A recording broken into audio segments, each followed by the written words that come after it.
Hello, America. This is Mr. Citizen Patriot. I finally have made it here to Washington, D.C. I've been around for 17 years, born in Los Angeles in 2003. My role is to bring patriotism to a higher level in our country. My role is to wear this uniform for the sake of the men and women who wore their uniforms to be shot at, that I may be free. I didn't go to be shot at, but the least that I can do for those men and women who gave their lives for me is to wear this uniform to remind the world who they are and what they've done.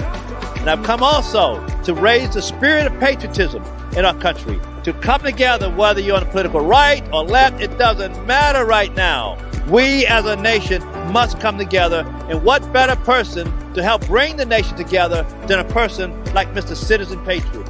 And for more information on Mr. Patriot and how to get in touch with me and participate in this new awakening of American patriotism, go to mrpatriot.us. Get involved with this new American patriotism that we're bringing to you today. Hey, everybody. Good evening. Shalom. This is Ted, a.k.a. Mr. Citizen Patriot.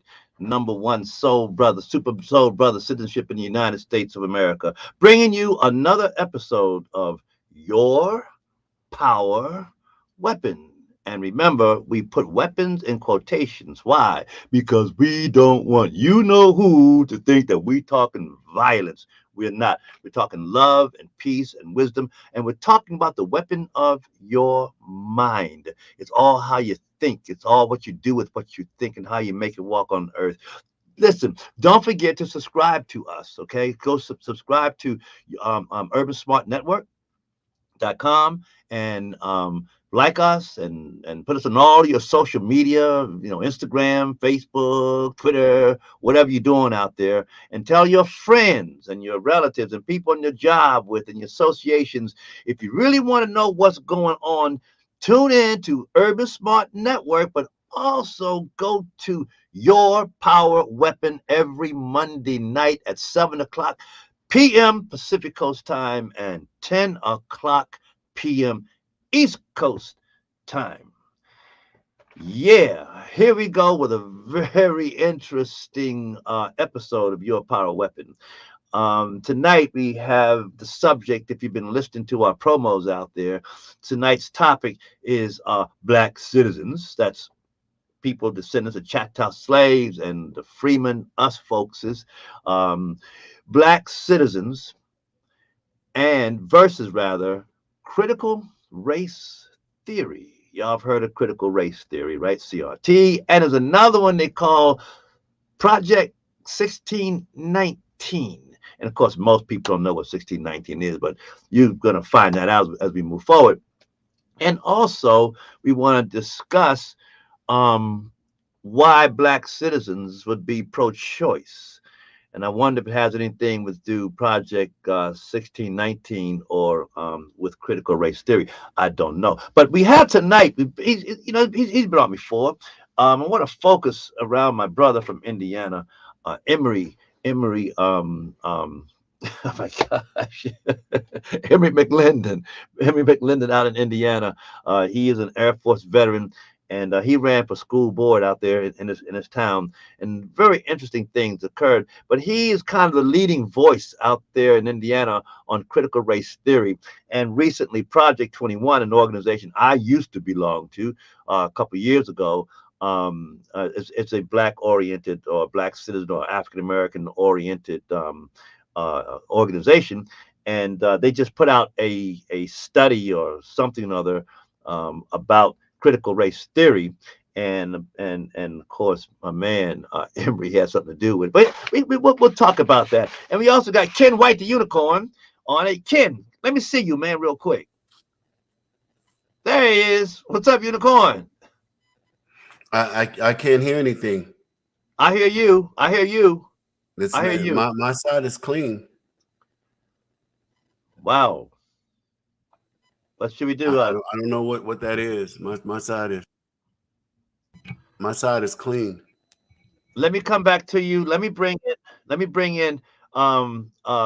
Keith Hardeen. Keith Hardeen and I was having a conversation yesterday, I believe it was, and we were talking about the Super Bowl. I want to talk about that for a minute. Keith, you there? Keith is not there either. Let me go over. We're having technical difficulties, ladies and gentlemen. Let's go over to Emery. Emery, you there? I'm here. Can you hear me? My man, Emery. How you doing, brother? I'm doing okay. How's your health these days, man?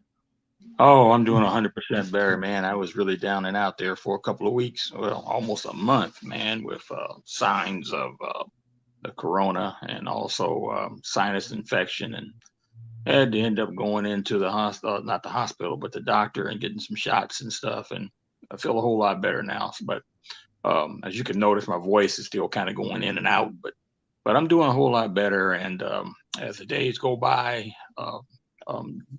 dropping off some of the medications, which was making me sleepy and drowsy and so forth. Yeah, sleep your life away. I'm doing pretty good. That's good to hear. Hey, listen, man. No doubt you've had your ear to the ground. Before we take off on CRT and some of those things, I'd just like to talk for a minute with you, at least right now, about you've been following the situation with Hillary Clinton and the dossiers and what that DA, that special attorney, has been digging up about how they were actually in collusion with Russia and made up all these things about Donald Trump. You've been following that? I've been following it, but not as much as I would like to yet, because I've been doing some other things to get ready for some projects that I had to do the last couple of days. But I am aware of what Mr. Durham is saying, and for the information that he supplied to, I guess, the Justice Department, saying that Mrs. Clinton and her staff and her campaign knew all about what they were doing to intrude upon and infringe upon Donald Trump's privacy during his campaign and also during his presidency, and I guess planting both audio and camera inside the White House and other places where the Trump campaign and his presidency is open to surveillance by her and her crew. So yeah, it's very spying, right? It was little spying, right? Might as well come right out and say it. I'd said intruding, but yeah, spying, and which is in effect, when you a citizen planning something inside of the White House, that's tyranny and treason. Brother, please. What do you think is going to happen? Ted, this never happened in the history. This is bigger than Benedict freaking Arnold, man. This is big, almost as big as John Wilkes Booth. However, the problem is during the area of John Wilkes Booth or anybody else that was involved in conspiracy throughout the Civil War, throughout the Revolutionary War. The Revolutionary War and all the other wars, and some of the things that went on with spying on presidents and all that. There was today there's a different atmosphere, put it that way. There's a different belief in how people feel about the Constitution of the United States, what the laws are, what our founding principles are.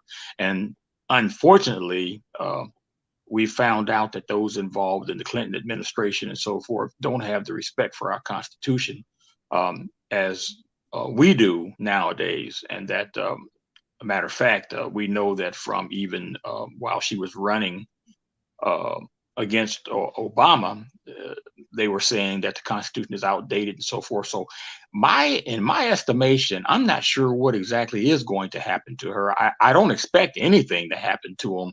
And I'm sorry to feel that way, because, and the reason why I do feel that way is because of how much they've gotten away with in the past.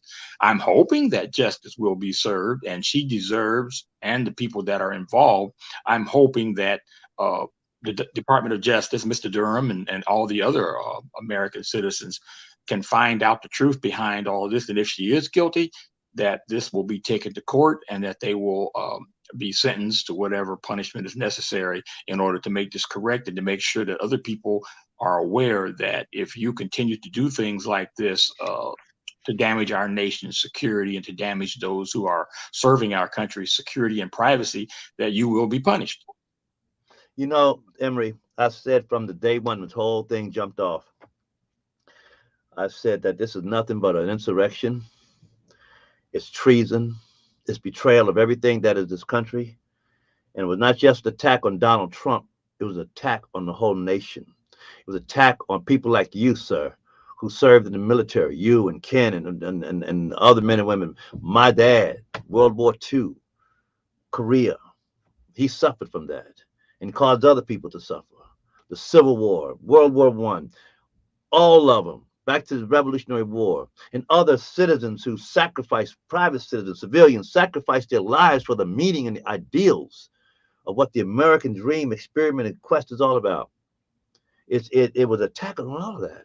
And I said that, you know, I know it seems impossible, but if they don't apprehend the culprits and chastise them accordingly and make a big deal out of it that will shock the nation, believe me, the next crew that comes along will succeed at this, because they will learn from the mistake of these Keystone cops, because they got intoxicated with a false sense of power, thinking that they were invulnerable and could not be touched by nothing, and their own drunkenness, just like Hitler was drunk with power, destroyed himself in Germany. These people destroyed themselves. But if the authorities of this country does not address this properly, the next one, they're going to succeed.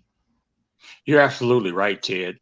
And see, and the big problem is under this administration, as we can see, whether it be Ukraine, whether it be the election, which happened a year ago, over a year ago, they have been trying to cover up everything that they've done in the past year and a half or so, and also dating clear back to the 4 years of the Trump administration. So there is a problem. And please. Okay. Yeah, and from what I was hearing today, and it makes sense now. And see, I'm not a Trump fan. Okay, never have been a Trump fan. Probably never will be a Trump fan. He was just persona non grata as far as I go, my life. But when he came out and said what he said when he announced himself running for president, he caught my ear. And apparently, they had been tracking Trump since 2014, because apparently he must have let it slip to some ears that he was seriously considering running for president, and he was boning up on some stuff. And one of the things that Donald Trump said that got my attention was he said, "I'm going to shut down that border. I'm going to build a wall." And the question was, why?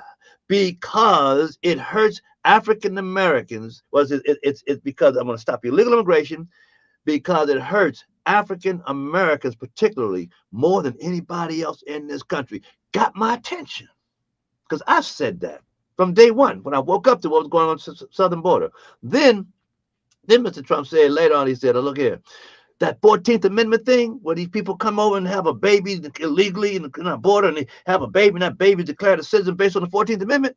He said, "That ain't right. That's not true. That belongs to African Americans and African Americans only because of their heritage of slavery and so forth." Then he went on to say, for the first time, a white man actually came out, a Republican, and said, "Black people, the Democratic Party is pimping y'all. They're the real biggest. Don't you know that?" And then he talked about, he said, Abraham Lincoln, speaking code, Abraham Lincoln is my greatest mentor. He said, in fact, I want to be greater than Abraham Lincoln. And of course, everybody went crazy. What the man was saying was, I want to finish what Lincoln started. And see, that is what caused them to turn on Donald Trump. They knew that man was no racist. They knew he did nothing wrong, but they had to get him because he was determined to finish what Lincoln was cut off from trying to achieve for this union and for our people. That is the mystery. Okay, the line is clean again, guys. I'm ready. That is welcome back. Me now. I'm good. We got you. We got you. Welcome back. Can you hear me? Yes, sir. We hear you. I hear you. You don't hear me, but I hear you. Try to turn off the headphones and see if that works, and go through the speaker. phone speaker. He said, take off your headphones. Try that. Go through the speaker. Take them off. Won't work. Okay. I can't guarantee an uncontaminated line. Can you hear me now? Can you hear me? Can you guys hear me? Yes. Loud and clear. You can hear me? Yes. I regret whatever caused this technical issue. I cannot hear you all, and I regret that. Can you take off your ear? Can you take off your earphone? Pulled in and pulled out so many times, it can cause a problem. Ladies and gentlemen, we have technical difficulties here. Well, anyway, Ted, you're absolutely right, and it seems like there's an issue here of how far this administration is willing to go to cover this up, especially when they have Pelosi and Schumer. I don't. Go ahead. Can you take your headphones off? Try from the set. Give me a second. Yeah, I can try that. Give me a second. All right. Let me just try to go straight. Okay. But if I do that, guys, please understand, I run the risk of noise contamination. Oh, you are? Then don't do it, brother. Don't do that. We just don't be on tonight, and we can pick you up next week. Don't mess your stuff up, man. Yeah, but that's just it. I keep up every week. I need to stay relevant with it, but if I don't, you know how I am. Can you hear me now? I hear you. No, I hear you on the phone. Okay, I'm gonna jump out one more time and come back in. The noise contamination should stop. Give me one more shot at this. I'm gonna hang up. Should I stay the ladder or should I hang up? Yeah, go ahead and hang up. I'm gonna restart Okay. my system. Yeah, so that's what ticked them off, because the key to this Union Republic salvation, as Lincoln finally came to understand, was the liberation of the chattel slaves, and that their succeeding generations have an experiential citizenship as is enjoyed by white citizens. That is the redemption of America, and they knew that if Donald Trump came in here talking that 14th Amendment stuff and shutting down that border, knowing that it affects black folks the most, when he did that, he messed up their whole paradigm. That's why they got so mad. And went after him like that, and they're messed up. Go ahead, and you were saying something on that.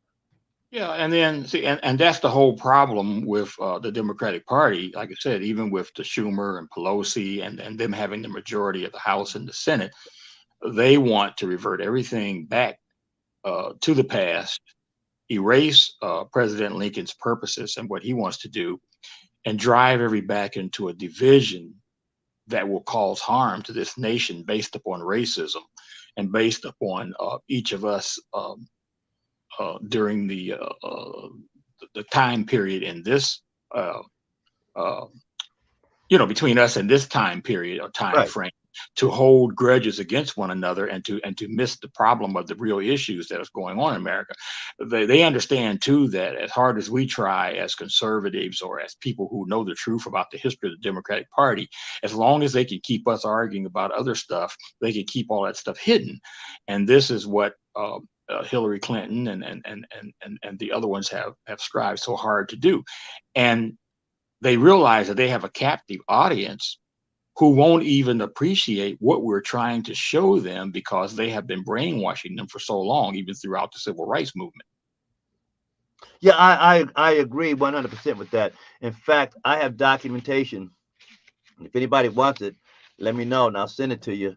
But I've got documentation, folks, where the American Communist Party said back in 1930, they said the way we will take the United States of America down and turn it socialist and hopefully Marxist communist is going to be through the Negro. They said they said different other people as well that they would target, but they said we would target the Negro. And what they was doing was they're playing on the moral aspect of the Negro. In other words, that they were going to play on the fact that we had been slaves to this white man for so long, and that this white man to this day, this American white man, segregates us, you black people, from the rest of us, and for whatever reasons, and and they played on the fact that black folks don't study as a whole, and our educational level is low and our literacy, so that we're mostly emotionally driven. And they told their workers, their agents, they said, now when you go into the black communities or the Negro communities, don't go to their meetings teaching socialism. To keep your mouth shut. Sit there, listen. And when they go out and march and demonstrate, you hold signs, you sit there and you chant with them. And eventually they're going to ask you, why are you here, white man? And then you begin to tell them. And sure enough, that's how they got Martin Luther King. That's how they got Martin Luther King. See, and Martin Luther King got had, ladies and gentlemen, not because Martin Luther King was a bad guy, but Martin Luther King was not educated on the very thing that he was prophesying, called the promissory note, which was the 1866 Civil Rights Act of 1866 and the 14th Amendment. That is our citizenship. That's what Mr. Trump was trying to bring to the fore of our understanding. He, as a white guy, could not take the absolute lead on this thing.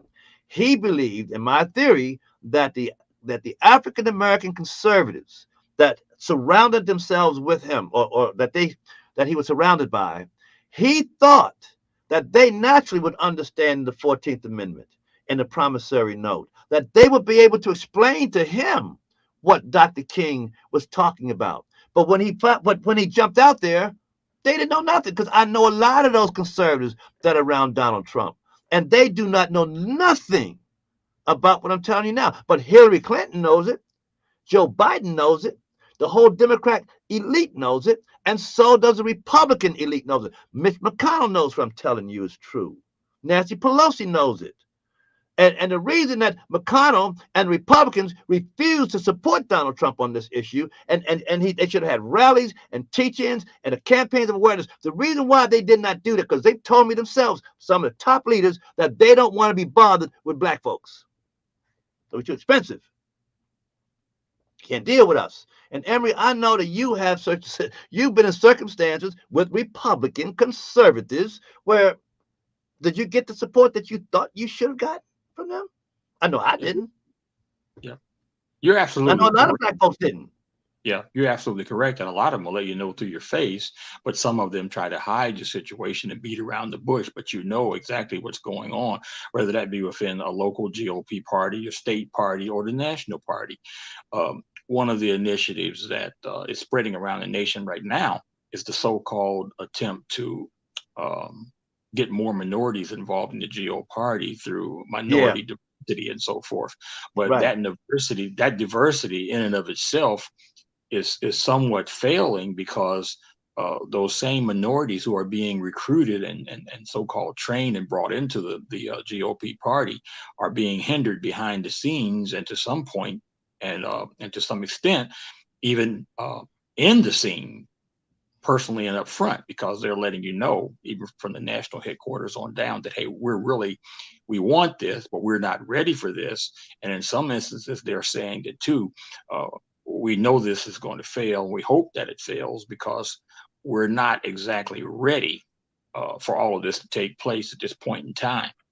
Which to me, that's double negatives. That's barking up the tree and chasing those of us who want to be involved back up on the limbs to hide, so that they can't bite us as we climb down the walk, lock, stock, and barrel with them.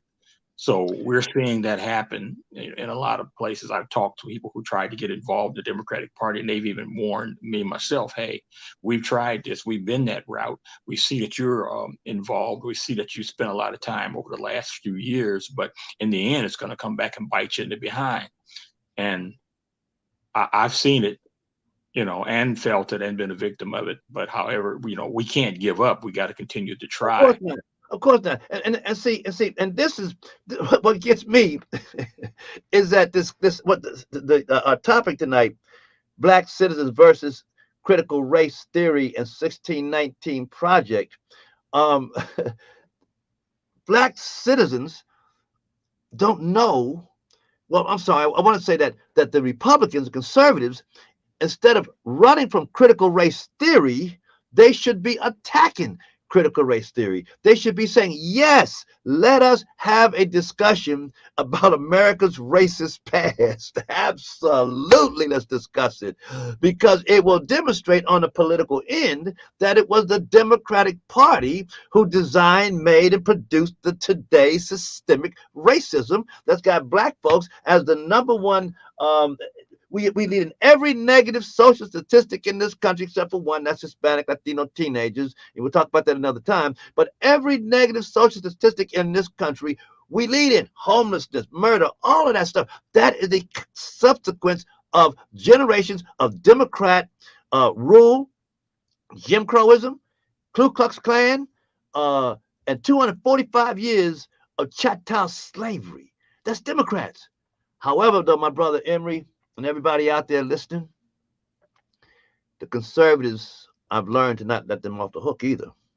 Because when you think about chattel slavery, now please don't misunderstand me. I'm not saying that white people are irredeemable like the critical race theorists say, and that white people are evil, and I'm not saying that at all, but I'm saying this, that chattel slavery, the worst form of slavery in the history of humanity, occurred in the South, the southern states, called the Bible Belt.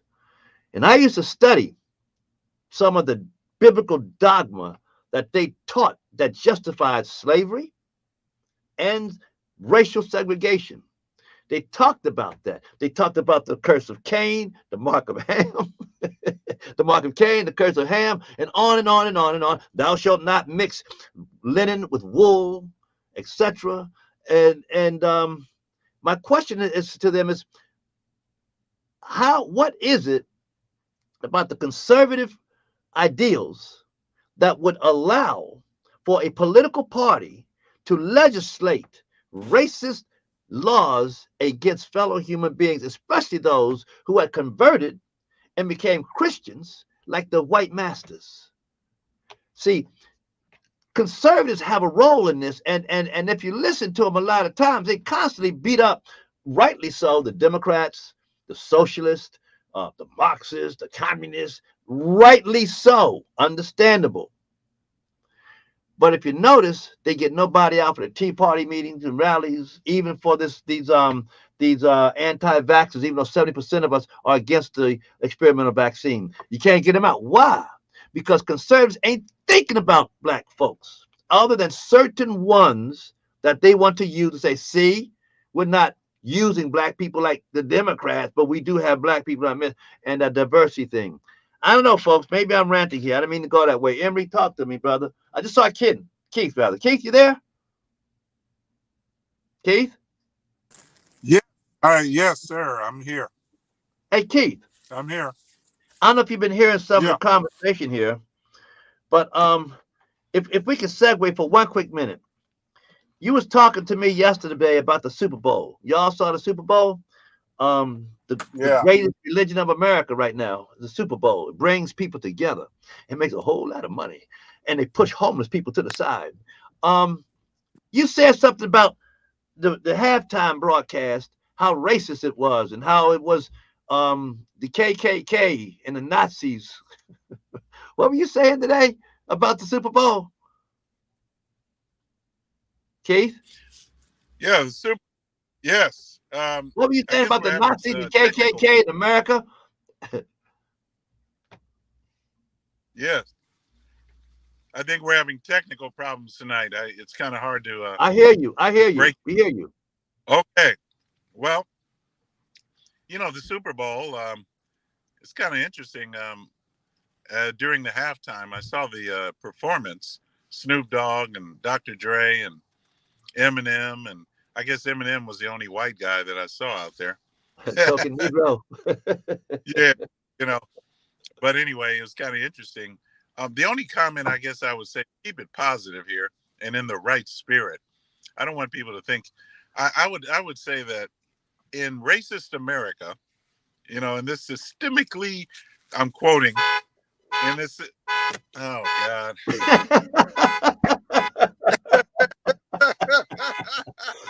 Somebody don't want us on there.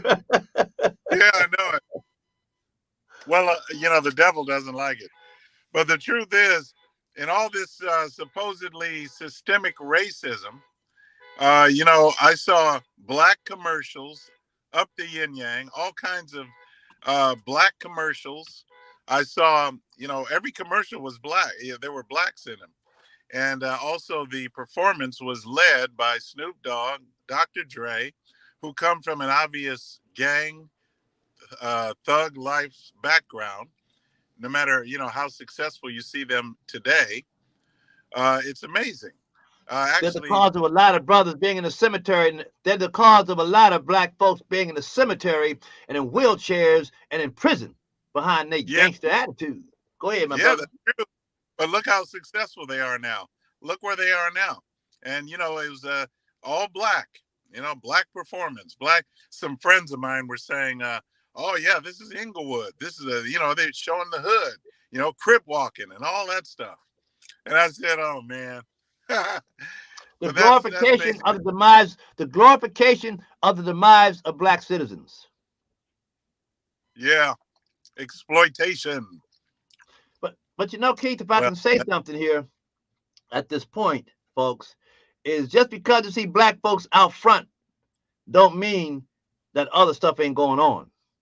You see, because even though we have those black elites out there shaking the booty and showing the entertainment side of our people, like they used to do down in the slave quarters, out in front of Master's great big white porch with his pillars. He'd be sitting on the porch with his mint julep and with his guest and his Southern Belle woman, and they have all the niggers out there in the front yard playing the fiddle and dancing. Dance, my niggas, entertain me, entertain my guest. And so basically what I'm seeing with the NFL, the NBA, all these sports and all this entertainment stuff is nothing but, once again, chattel slavery, brother, because again, while those elite are partying away, the rest of us are suffering and languishing, and non-black people look at that and say, what in the world are black people complaining about all the time? It makes it hard for us, yeah. Henry. And Ted, it's important to point out that, they make big money. The slaves. That's what chattel slavery was, big money. That's what chattel slavery was, big money. And they are branded. They are all not with an iron poke, but they're branded with the name of Nike and whatever corporation that bought their ass. Excuse my language, Emory. Ted, one of the things I really appreciate. It went to the. Now it's in their pocket. So what's they that are again, making Keith? quite a profit. I'm sorry, what you say? I'm sure Snoop Dogg made, quite a profit. You gotta keep the slaves happy, man. Give them some of the food. They'll be good and keep the rest of the niggas in place. Go ahead. See, the other thing too, and I appreciate, Keith, you bringing all of this up, because I thought the same thing and have been thinking the same thing. First of all, we have several problems with this. I think that this is being done on purpose to further divide us in America, because what's happening now is a lot of the things that I've seen on social media today and I've responded to all day today is that the other side is really, really, really confused, upset, and they are bouncing back and saying, what's going on here? Why was there only blacks in here? Why were they only dancing? Why were they holding their crotches and giving us an idea of some of the illicit things that they're doing, coming in on stage and just everything, and even the singing of, they were bringing that up. Why was it necessary to sing the black national anthem? It's all based about and on a division. And then one of the biggest problems that I see with all of this is that they are ushering in the new age of trying to get our kids and the other people in this country to see that thuggism and that those who they are beginning to promote and want to promote is the going thing. But that's not the way it is really in the black community. The majority of the people in the black community are not interested in becoming thugs and about shooting each other and killing each other off in the gang world. We're worried about living our lives and being able to live as the Declaration of Independence says, in the pursuit of life, liberty, and happiness. That's right, brother. Hey, it's that we talk about the police. We talk about the police. Well, if them thugs have our neighborhoods so scared, our kids can't play out in the front yard and the street anymore, and not in the backyard hardly. Folks can't sit on the porch anymore. Can't walk down to the local market to get a quart of milk without being shot or being scared. Yet here they are over there in Inglewood, shaking the booty while the rest of us are going down. Keith? Yes. Yeah. That's I agree, gentlemen. I agree 100% with what he just said, because that's I don't know. It's just, and yet they claim, they make the complaints about racism, and yet they get a platform. They have a platform right there, and the white man gave them that platform. Who runs they don't know what to do with it. They don't know what to do with it because, number one, if you ask every one of them, you can ask them, Snoop Dogg, Jay-Z, do you know what the Civil Rights Act of 1866 is, brother? Yeah. I know it somewhere. What is it? How about, let me go easy on you. How about the 14th Amendment? You ever heard of the 14th Amendment? Is that the one that got us to vote or something like that? And nigga, you wonder why you have been branded a slave? You don't know what the real matter of your life is in this United States Constitution. You learn that, the whole world changes, homie. You're That's right. the problem. Wow. You're right. And one thing too is they're being used as a social distraction in the community and also in the community to promote their thuggism, to promote their drug usage. And he'll be met with it. If you ask Snoop Dogg, he doesn't try to hide it. As a matter of fact, the rumor has, did you see that, Keith?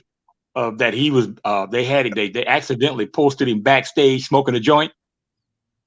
Well, or was that an accident? That's what I'm saying. I'm saying it because they said it. Now I'm just nice. Oh, he loves that weed. He loves that weed. See, they think oh, go ahead, Keith. No, I was just gonna make a different comment also. Aside from that, the race issue. I mean, if you notice whenever the cameras, they didn't frequently do it, but when they showed the people in the audience, it's like 70,000 people not wearing a mask. Yeah, and, talk, brother. I mean, you mean to tell me 70,000 people had to qualify with a vaccination, card? I don't know about that, but they certainly weren't wearing a mask. None of them. Well, again, they violate the rules. Saying, you've got kids, our kids in school suffering for 7, 9 hours a day. That includes their bus trip time, standing outside, whether it's warm, hot, cold, lukewarm at a bus stop, coming home, some of them having rashes and so forth, breaking out on their faces because of wearing these masks. And then you allow that many people, 70,048 is what they claim. And I thought the stadium only held 70,000. So where those extra 48 people sit, they had to definitely be at least 48 people violating the 6-foot rule. And I'm being generous. So go ahead, Ted, laugh. I know you want to laugh. No, it's sad. It's really, and it's blatantly hypocritical. Blatantly in your face. What you gonna do about it? See, and what I'm learning more and more is that the social strategist, rather, not the Democrat strategist, but the social strategist told the Democrat strategist, what you want to do on this race issue is flip the script. Because George Wallace was one of y'all, and Mr. Madden is one of y'all, and we know about, we socialists ain't stupid. We know y'all religion niggas and y'all Jim Crow them and y'all did all that. We know that about y'all. But if you really want to take this country, what you got to do, you got to take the moral high ground from the Republicans, because the Republicans ain't paying attention to their legacy and their constitutional duty. So what you do now is you get them emotionally.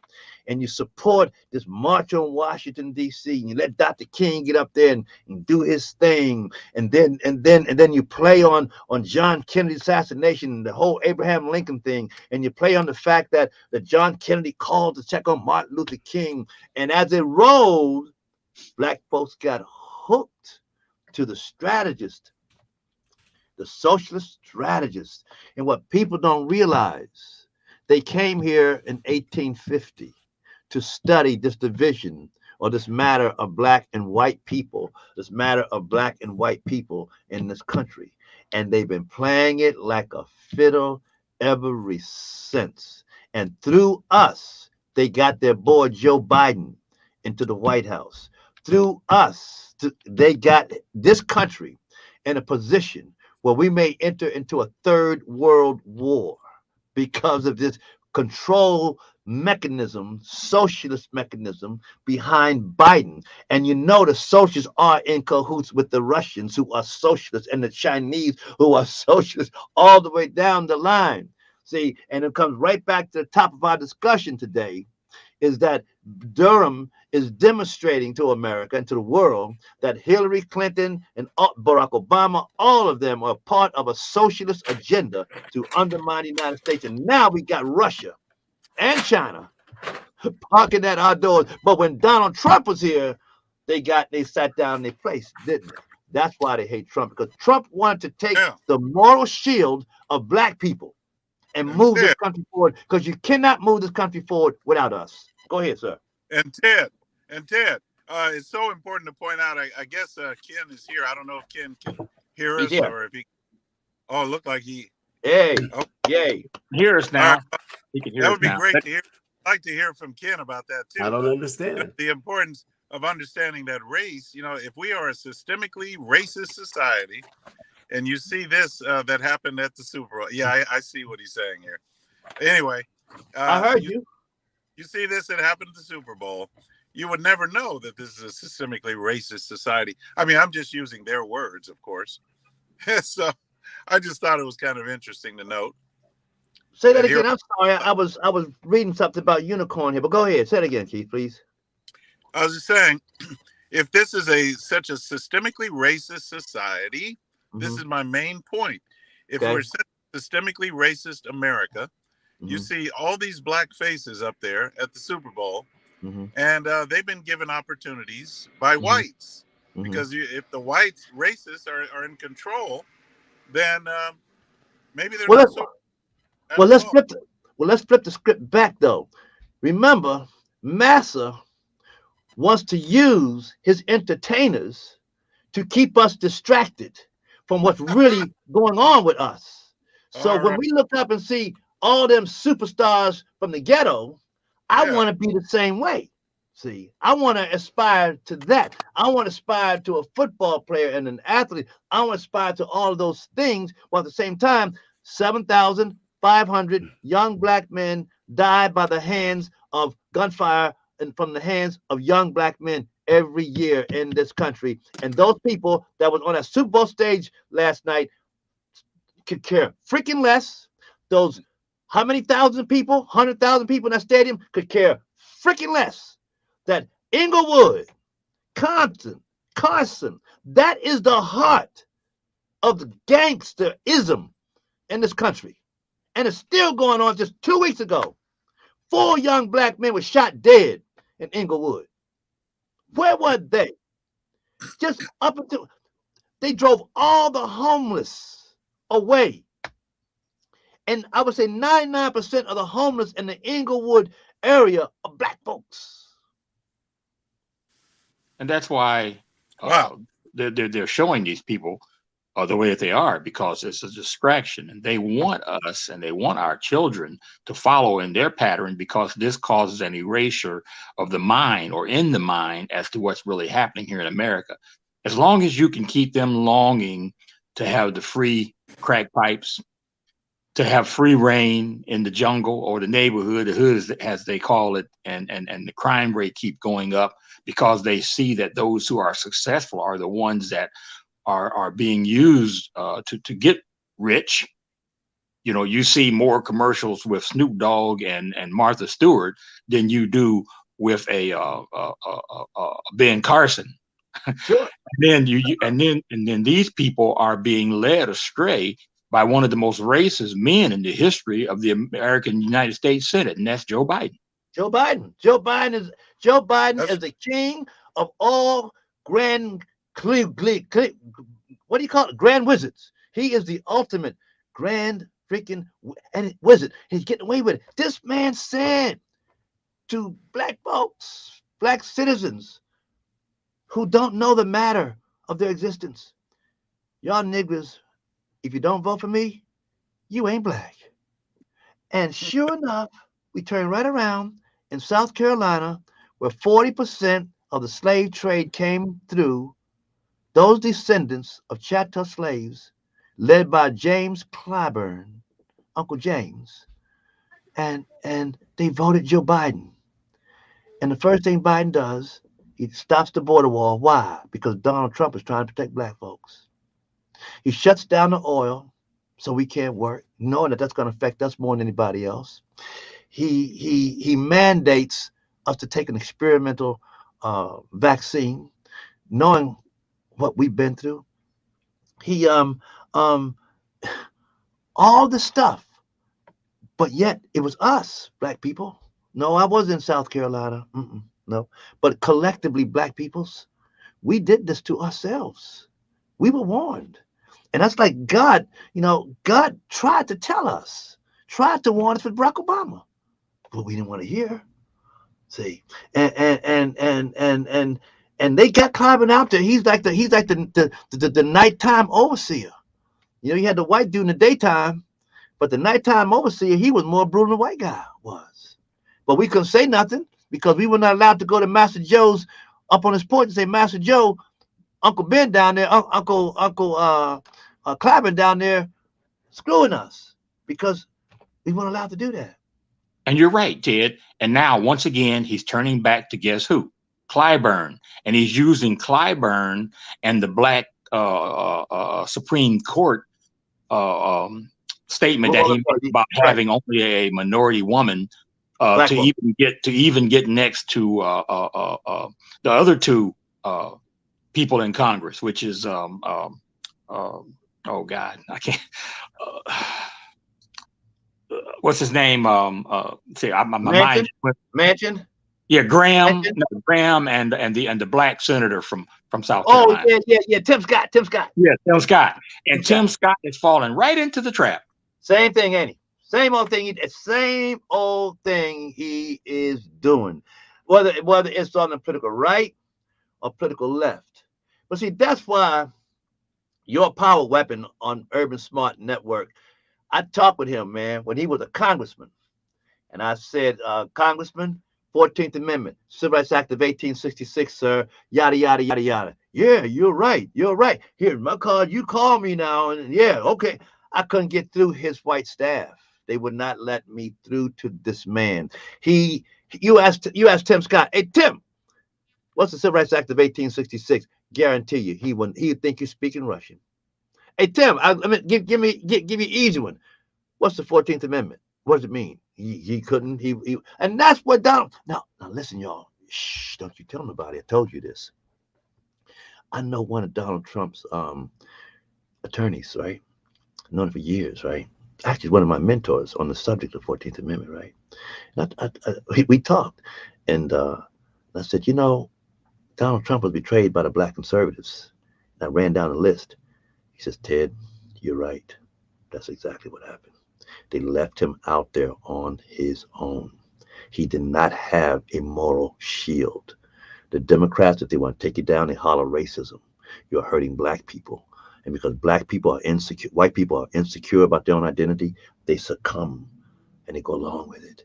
Why? Because the Republicans refuse to tell the truth. Why? Because African American conservatives don't even know this to have defended Donald Trump. I'm going to tell y'all something, America. It's not just for black folks, but it's for the whole country, regardless of who you are, even if you're a first-generation immigrant. If y'all don't get this thing about chattel slavery and its descendant generations correct, Them boys that died in that Civil War, them young white boys and men, 740,000 of them, and 30,000 young black men died over this issue we talking about right now. Do you think for 1 minute that God will allow them boys' death and suffering to be in vain? Do you think that He's going to let His name be drugged through the mud when they made Him the central figure of the Declaration of Independence while they still had their boot heel in the back of another people, His children? No, America, this is your time. Black people, this is your time to find out who you are in this U.S. Constitution so that we can save ourselves, save this union, and keep our republic. We have a stake. That's why my character, Mr. Patriot, yeah, I wear that flag. I wear them colors. Why? Because without this color here, there'd be no red, white, and blue. And that is an absolute fact. And I'm not bragging. That's why God set it up. There it is. See, that color right there. You know, Emory, correct me if I'm wrong here, but of all the different ethno-racial groups in America, the chattel slave descendants, the black citizens, federal citizens, we are the most patriotic people in this country. Don't you think? Go ahead, Keith. Emory. I said, Emory, you're a veteran. Oh, shit. I'm not talking to Keith. Yeah, black people look alike. So I missed the question. What'd you say again? I said the question was, of all the ethno-racial entities in America, immigrant people came here willingly, and us, black citizens, we are the most patriotic people in this country. Oh, that is absolutely true, and we're the some of the main ones that pay attention to God, country, and family, and push moral values. And this is a topic that you can discuss with both black people and white people, and they'll tell you, why is there so much love? Why is there so much respect for the country? Why is there so much camaraderie between us? And why do we do so much to help even those who have trodden down upon us? And the reason why is because black people believe in morals, they believe in traditions, they believe in the American dream, and they've been taught to respect those things even in the midst of disrespect. Yeah, even in the 1776 war, we fought for America and made significant accomplishments doing that, and had some spies. If one of these particular black spies, Washington would not have known how to move. And right down through the Civil War, right down through World War I and World War II, right to the present time. Whenever this white man would get himself into a fight with his fellow white dude over there in Europe, or go and mess with them yellow cats down there in Korea and Southeast Asia and China, guess who was there with him? We was. And then when we come back here, we still on the bottom. Man, I've read of stories where World War I brothers come back in uniform. Them KKK Democrats would lynch them in their uniforms. And see, in parade. And you know, the thing that really gets me too is I've had 3 relatives that were Tuskegee Airmen, and they told me some of the stories that happened. Yeah. They were in war and when they returned from war and before they even went to war. And the thing about me, regardless to all the hardships, all the trials and all the tribulations that they went through, they continued to stand tall and to believe in America. And my one cousin who just recently died, who was a Tuskegee Airman, he continued to say how many times that he volunteered and continued to stay in the battle because he loved his country so much. And that's the story that you hear from so many of those soldiers. And even during the Civil War, they went out to fight, not just for the cause of slavery, but for the cause of America, because they were here and they wanted to remain here. And they wanted slavery to be eliminated just as much as anybody else did. So, and even today, well, you know, now what they're doing is they're trying to break down the citizenship. They're trying to break down the patriotism of our young black people. And they're teaching them how to become thugs. And that's why we see, like Keith said, the transition to bringing all of these thugs into their lives so that they can mimic them rather than mimicking the good people like you, Ted, like Keith, and like other ones in the black community who are out to show them that, hey, this is not the way that you have to go.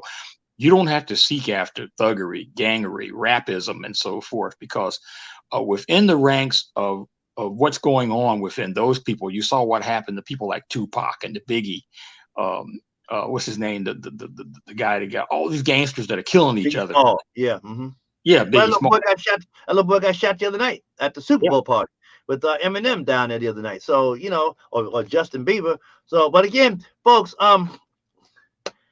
we're getting close to the end. I'm sorry that we had technical difficulty with Ken Unicorn. It's been great to have him on tonight, but we'll hopefully soon, get that taken care of. But and closing out though, and maybe next week we can hit this a little harder. I don't know. I don't like too particularly much what's going on with school choice, particularly with black folks. I mean, if you want to do it. That's up to you. But I'm kind of thinking that we're ceding the land to the socialist.